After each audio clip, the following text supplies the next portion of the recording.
Hello everyone, मैं senior consultant optometrist. आज की इस वीडियो में हम बात करेंगे एक ऐसे टॉपिक के ऊपर। एक ऐसी क्वेरीज आई है, ऐसे क्वेश्चंस आए हैं जो कि बहुत सारे लोग कंफ्यूज रहते हैं उसमें। तो देखिए, बहुत सारे लोगों ने ये पूछा है कि पहले जब हम कैटरेक्ट यानी मोतियाबिंद की सर्जरी कराने जाते थे तब डॉक्टर बोलते थे कि आपकी आंख का जो मोतियाबिंद है उसको पकने दीजिए, मोतियाबिंद को पकाएंगे उसके बाद आपकी आंख का ऑपरेशन होगा। लेकिन आज की डेट में जब डॉक्टर के पास जाते हैं तो उनके आई डॉक्टर सर्जन बोलते हैं कि मोतियाबिंद का ऑपरेशन जितनी जल्दी आप करा सके उतनी जल्दी करा लीजिए। तो इस बात का क्या लॉजिक है? पहले के डॉक्टर ऐसा क्यों बोलते थे कि मोतियाबिंद को पकना जरूरी है, और आज के डॉक्टर ऐसा क्यों बोलते हैं कि मोतियाबिंद को पकाना नहीं है, प्रॉब्लम हो सकती है आपकी आंख में? तो देखिए, इसी टॉपिक के ऊपर हम बात करने वाले हैं। आई होप ये वीडियो आपके लिए इंफॉर्मेटिव रहे और वीडियो को अंत तक जरूर देखें। तो देखिए, डेट में डॉक्टर्स का ये बोलना कि मोतियाबिंद को पकाना नहीं है, प्रॉब्लम हो सकती है, तो उसके पीछे भी एक बहुत बड़ा रीजन है। पहले के जमाने में जो सर्जरी हुआ करती थी वो चीरे वाली सर्जरी होती थी, जिसमें क्या होता था कि आपकी आंख में चीरा लगाया जाता था जिसमें कि करीब 10 टाँके आते थे, और आपकी आंख का जो नेचुरल लेंस धुंधला हो चुका होता है उसको साबुत ही निकाल के उसको साबुत ही बाहर निकाल लिया जाता था। अब उसके बाद जो पुराने जमाने में सर्जरियां हुआ करती, जो पुराने जमाने में मोतियाबिंद की सर्जरी हुआ करती थी, उसमें क्या होता था कि आपकी आंख में बहुत बड़ा चीरा लगाया जाता था जिसमें कि करीब 10 टाँके आते थे, और आपकी आंख का मोतियाबिंद, जिसे हम कैटरेक्ट बोलते हैं, उसको साबुत दाने के जैसा बाहर निकाल लेते थे। अब उस साबुत दाने को बाहर निकालने के लिए आपकी आंख में जाहिर सी बात है एक बड़ा सा चीरा लगाना पड़ेगा, तब जाके वो दाना बाहर निकलेगा।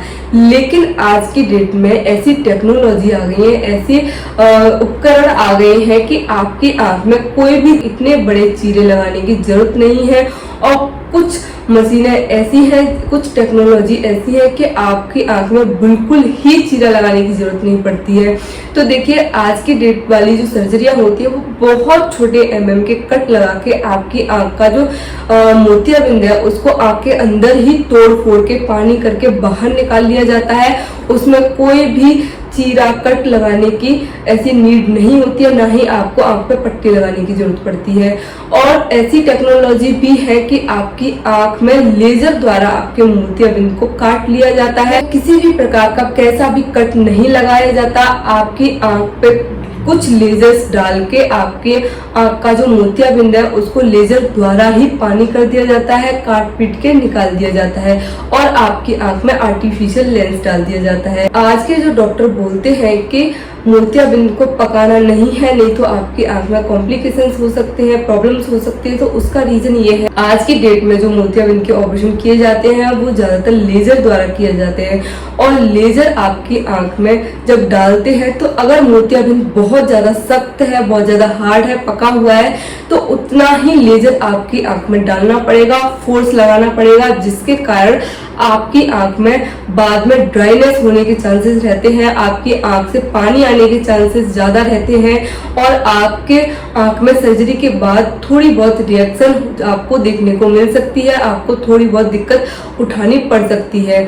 और जितना नरम मोतियाबिंद होगा, जितना कच्चा मोतियाबिंद होगा, वो लेजर कुछ ही सेकंड में आपके मोतियाबिंद को जल्द से जल्द काट देगी, जिससे कि आपकी आंख में कोई जोर नहीं पड़ेगा, कोई फोर्स नहीं पड़ेगा, और आपकी आंख में कॉम्प्लिकेशन होने से भी आपकी आंख बची रहेगी। तो यही कारण है कि आज के डेट में डॉक्टर्स आपको सलाह देते हैं, आपको एडवाइस करते हैं कि मोतियाबिंद को पकाना नहीं है, जितनी जल्दी हो सके आप मोतियाबिंद का इलाज कराइए, उसका ट्रीटमेंट कराइए। क्योंकि क्या होता है, वैसे तो जो आई डॉक्टर होते हैं वो जब तक आपको सजेस्ट नहीं करते मोतियाबिंद की सर्जरी के लिए, जब तक कि आपकी आंख का विजन बहुत ज्यादा कम ना हो, आपको अपने रूटीन वर्क में, दैनिक वर्क में काम करने में कोई तकलीफ ना आ रही हो, अगर आपका जो विजन है वो चश्मे के साथ ठीक हो रहा है, तो उसमें कोई भी जल्दबाजी नहीं होती है मोतियाबिंद की सर्जरी कराने के लिए।